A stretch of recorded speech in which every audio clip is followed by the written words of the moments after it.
Time to play the game. Time to play the game.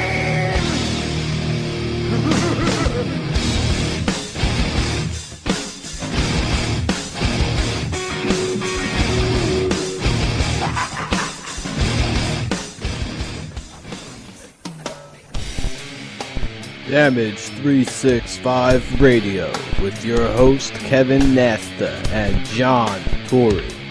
Welcome back, everybody, to another episode of Damage 365 Radio, episode number 15, as we start to wind down on the back end of our first season. I am your host, Coach Kev, along with my co-host, the real number 8, JT, who's in the house. And no place I'd rather be. All-Star JT, who's in the house. All stars. That's right. Rock 'em. We got a good show in store for you, ladies and gentlemen. If we come off a little rusty, if it sounds like a little rusty and edgy, it's we're improvising today. We're going on the fly. We everything down in advance. We're just going to go with what we think is some good storylines. We're going to give you the truth. Some good juicy material for you.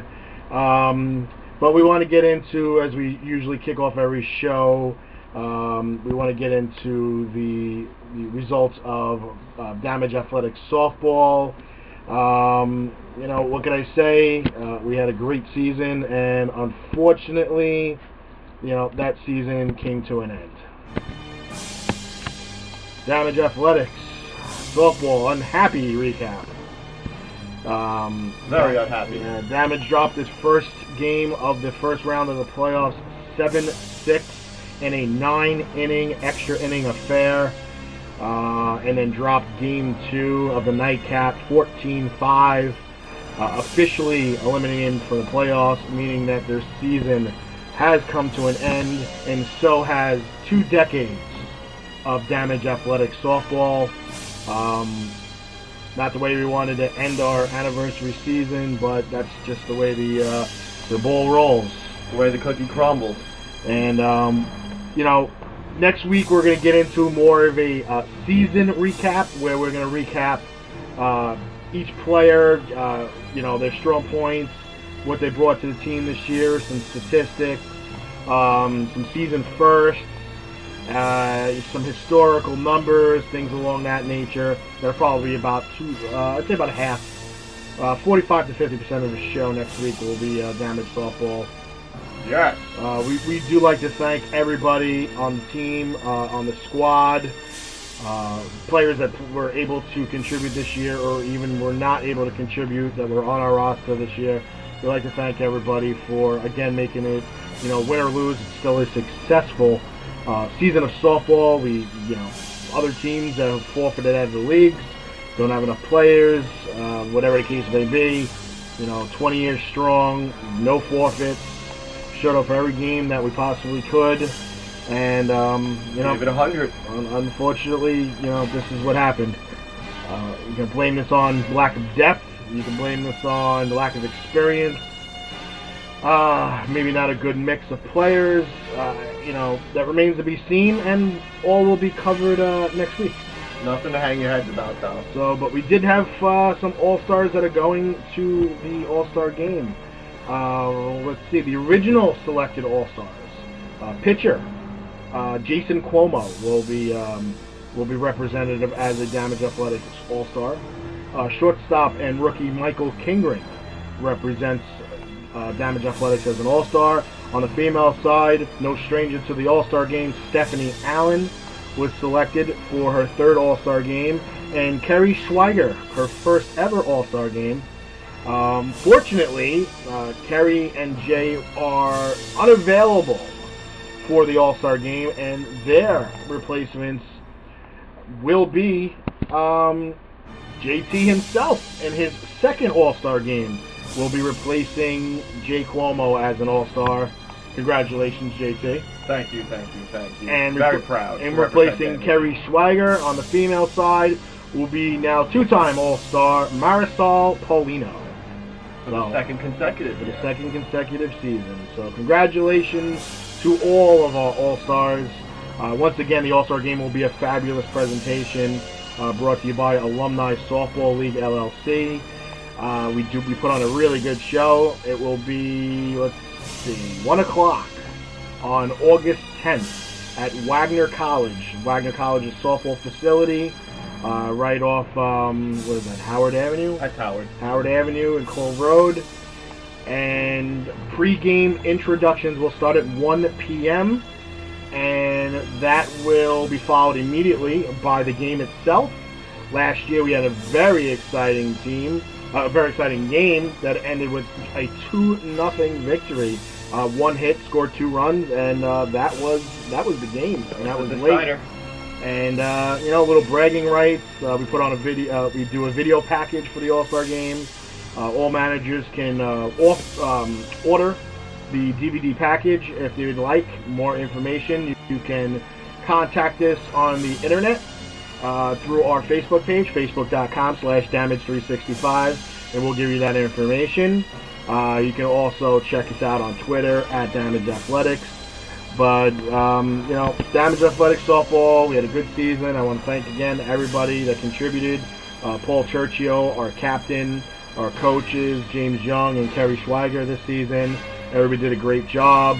I know everybody was a little upset and sad, but you know what? You can't win every season. There's got to be a winner. There's got to be a loser. Unfortunately, we were on the bottom end, but we went down swinging. Yeah, we did go down swinging. We had a decent regular season. We tried to carry some of that momentum into the playoffs. It wasn't meant to be, but that's okay. That's okay. So thank you, everybody. Damage Athletics softball, from roster person 1 to roster person 24, to our alumni, to all the players that represented Damage Athletics in the last 20 years. We thank you. We salute you, because without you, we will not be here talking about 20 years of Damage softball. Next week, we'll put it more in perspective. So let's move on to our next segment.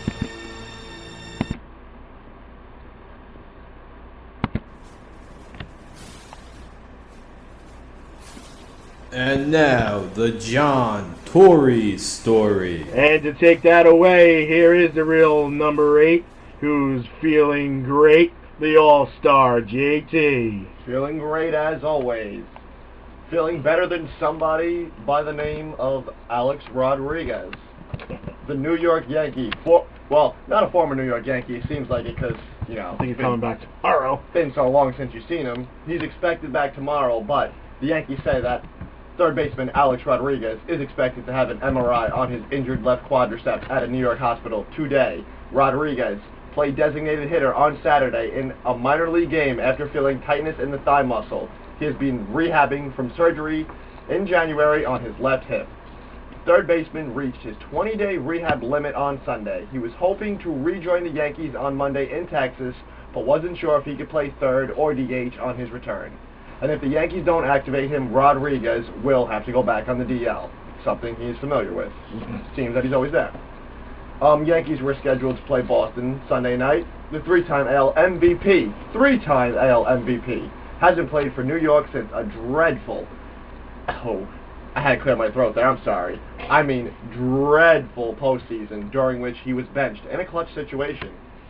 But for better outcome, that was the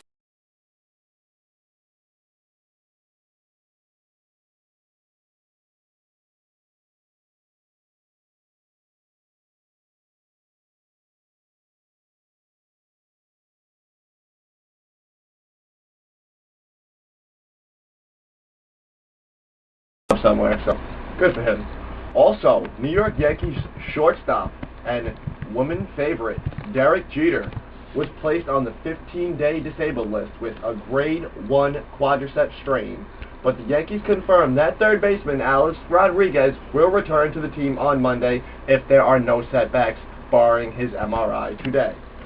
The Jeter move is retroactive to July 12th. The Yankees called up utility player Brent Lillibridge from Class AAA Scranton and Wilkes-Barre to take Jeter's spot on the roster. Lillibridge was recently acquired from the Chicago Cubs, where he went 1 for 24 earlier this year. Some stat. Derek Jeter, who is 39 now, 39, seems like I was watching this guy's rookie season yesterday, But he is 39, and he started the season on the DL after having ankle surgery, as we all know. He came back for one game last week before straining his quadriceps, a grade 1 strain that is the least severe, so thank God for that. Also, Rodriguez' 20-day minor league rehab assignment is scheduled to end Monday, as I said, and he hopes to return. Rodriguez, 37, he's getting up there too. So, New York Yankees, you might have to start thinking of some replacements for these guys. Really don't know what to say about it except, good luck. Good luck, because you guys need some homegrown talent. Something like the New York Mets have with Mr. Young Man Matt Harvey. And the man is a phenom. Once again, 7 innings today, gives up 1 hit, 10 strikeouts. No walks, 24 years old. He has embraced his fame in his first major league season. He's dating a Russian supermodel. The guy's got it going. He's got it going. I really don't know what to say about him except he is number 1 for the New York Mets, and he's going to be their franchise pitcher, hopefully leading them to the playoffs. Better sooner than later, as a Mets fan would hope. Even David Wright said if this is the most he's going to have to deal with in his career, it's going to be smooth sailing. So, Wright and Bird, made Harvey's day a bit easier connecting in the first for the team's first back-to-back homers this season. And, Harvey also thought that was awesome, as well as I did.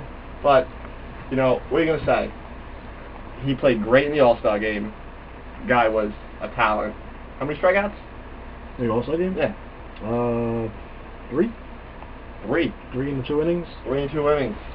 Yep. Guy's a beast. 2 hits, 1 hurt Yankee. How about center fielder Juan Lagares? 2 for 3 today. Home run. 3 RBIs. And preserve the shutout, making an awesome running play in the 7th inning to end the inning. He did. And that I am proud of. Very proud of. Also, Santonio Holmes may not be back in time from his Lisfranc injury, which is kind of scary if you think about it and you're a New York Jets fan, you need somebody out there. You really do. Because if you don't get somebody out there, you're going to lose a lot of fan support, a lot of everything. They don't have much to bank on, so what little they do, they're not going to be able to see. I agree. He's recovering from a Lisfranc foot injury. He's not expected to be ready when the team opens training camp next Friday. He had 20 receptions for 272 yards and a touchdown before suffering the season-ending injury in a Week 4 loss to the San Francisco 49ers on September 30th of 2012, which, by the way, might I say, was a spanking, 31-0. That's with no quarterback. That game could end soon enough. And the Jets will place Holmes on the active physically unable to perform list at the start of training camp, a necessary administrative step in order to maintain the ability to place Holmes on the reserve physically unable to perform list when cutting down to a 53-man roster. And in order for a player to be placed on the reserve player unable to perform list, he must be on the active player unable to perform list. And if Holmes does not land on the reserve player unable to perform list, he will have to sit out the first 6 weeks of the regular season.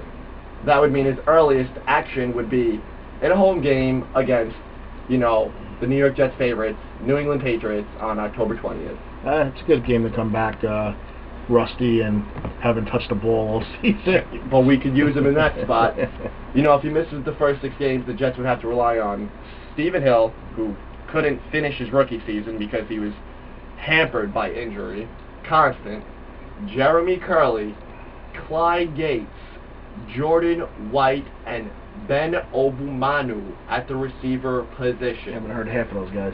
Well, Obumanu was picked up from the Seattle Seahawks. He was a slot receiver. Jordan White you haven't heard of because he played in the backseat, let's say. He was backing up the backups last year. Speaking of backups, the New York Giants are going to need a backup at safety because they've announced that their second-year safety, Will Hill, has has been suspended without pay for 4 games by the National Football League for violating the league's substance abuse policy, which goes to show you drugs, alcohol, sports do not mix. You might get away with it, but you will get caught eventually. That's true. Unfortunately, ask them all in the Mitchell report. And unfortunately, these guys think that these toxic combinations make for, I guess, better sports, better results, and never does. Never does. It just ends for early career retirement, not getting that big contract, and nobody trusting you. That's right. And that will hamper him for the rest of his career. I can guarantee you. This is also his second 4-game suspension since entering the NFL as an undrafted free agent in 2012. Hill was suspended for 4 games in the middle of his rookie season after violating the league's policy against performance-enhancing drugs. That suspension, which was attributed to the drug Adderall, which Hill has a prescription for, cost the rookie a whopping $91,765 in salary, and should have served as a wake-up call for how things work in the NFL in regards to what substances a player's allowed into his body. Now, I understand he had a prescription for it, but you know, if you're in the NFL, and the spotlight's on you, especially in New York, a huge, huge market for sports, all eyes on you. You've got to be smarter, my friend. You know what you can and can't put into your body, and he obviously doesn't care. He's also had off-field issues, specifically issues with marijuana, the universal drug. At the University of Florida, when he was there, he had problems with the marijuana, and that prevented him from being selected in the 2011 draft, which is why he went undrafted in 2012. He spent the entire 2011 season out of the NFL and was signed by the Giants following a tryout last offseason. So if you try out and you look good enough, you'll make the team. For example, Victor Cruz tried out, came right off the streets, this guy. Now he's found himself in a starting position at wide receiver. All eyes on him. Victor Cruz, do the cha-cha. Do the salsa. Do the salsa, cha-cha, whatever you do it well, my friend. And that, ladies and gentlemen, for today and this week is your Tory Story.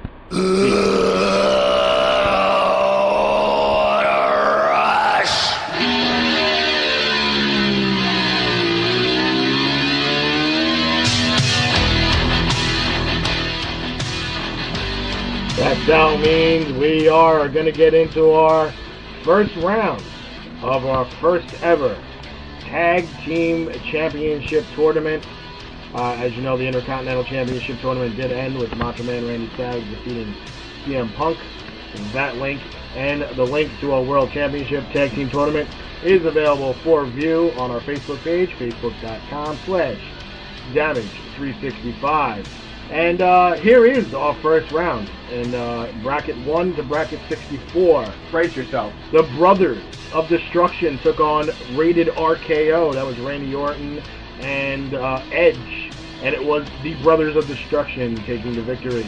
The Rock and Sock Connection defeated the Bushwhackers. And they will take on the Brothers of Destruction in round 2. The Foreign Legion, Nikolai Volkov and the Iron Sheik, defeated the Midnight Express. And they advance to the second round. And they take on the winner of Power and Glory and the Strike Force. And it was Strike Force, the former tag team champs, moving on to face the Foreign Legion in round 2. Ratty Piper and the Mr. Wonderful Paul Orndorff took on Charlie Haas and Shelton Benjamin. Classic. The hand-selected team by Kurt Angle. And it was Haas and Benjamin defeating Piper and Orndorff. And they advanced to the owners of this music, LOD, the Road Warriors, Legion of Doom, who defeated James Storm and Gunner. The New Heart Foundation, Owen Hart and Jim the Anvil Neidhart, defeated the Smoking Guns. And a very surprising matchup, Edge and Christian defeated 2 members of the Four Horsemen, Arn and Ole Anderson. That was a pretty big surprise. Wow. And they take on the New Heart Foundation. Mr. Fuji and Dr. Taru Tanaka, former champs, they advance defeating the Nasty Boys. And they will take on the Quebecers, as they defeated the Strongbow Brothers.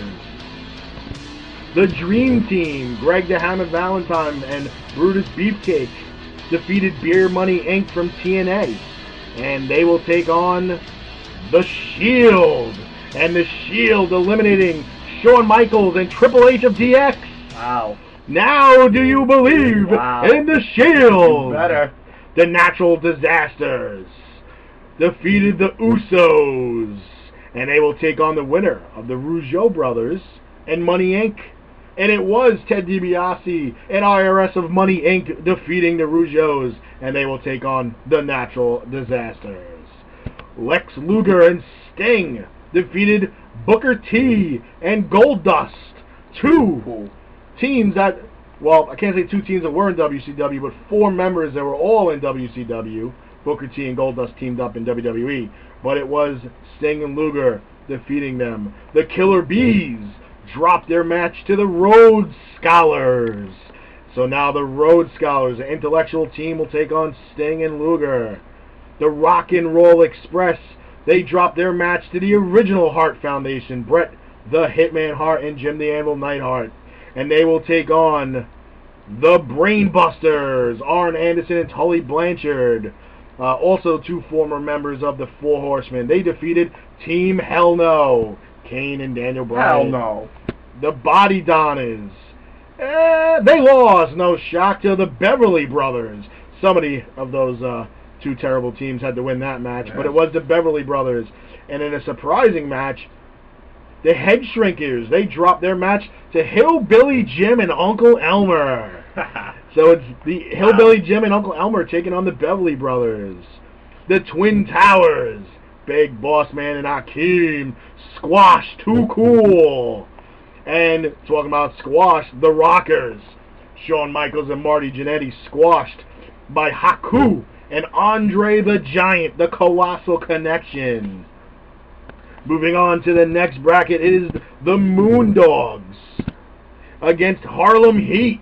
And Harlem Heat picks up the victory, and they will advance to the next bracket to take on the winner of the Blackjacks and the Hardy Boys.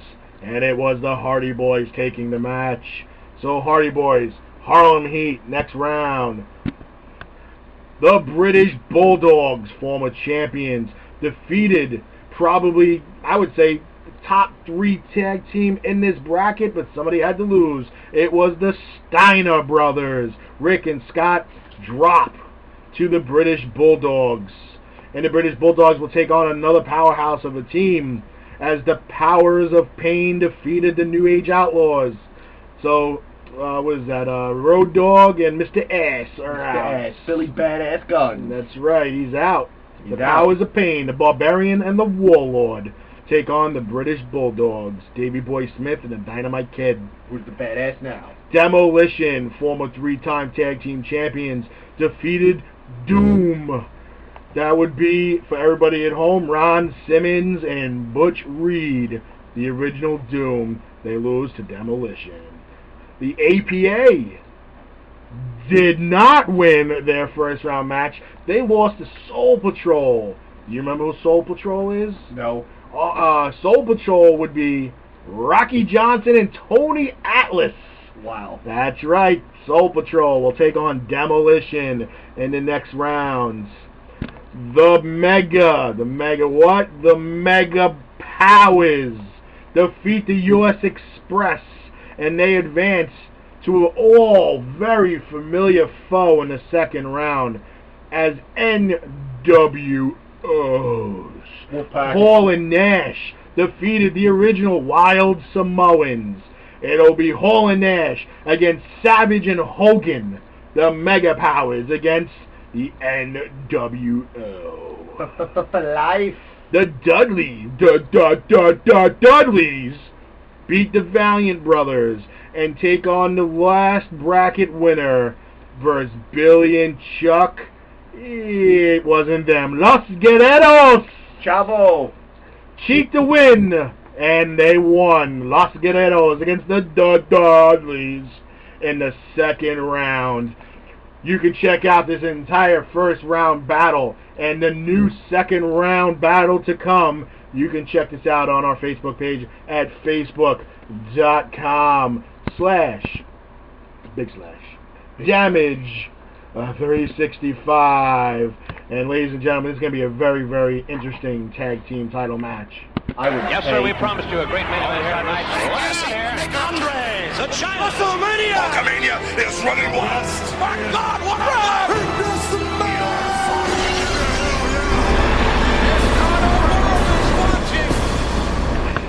And we get into our wrestling news, ladies and gentlemen. As many of you seen on Friday night, Randy Orton, during a taping of SmackDown, suffered a spinal injury to the hands of World Heavyweight Champion Alberto Del Rio.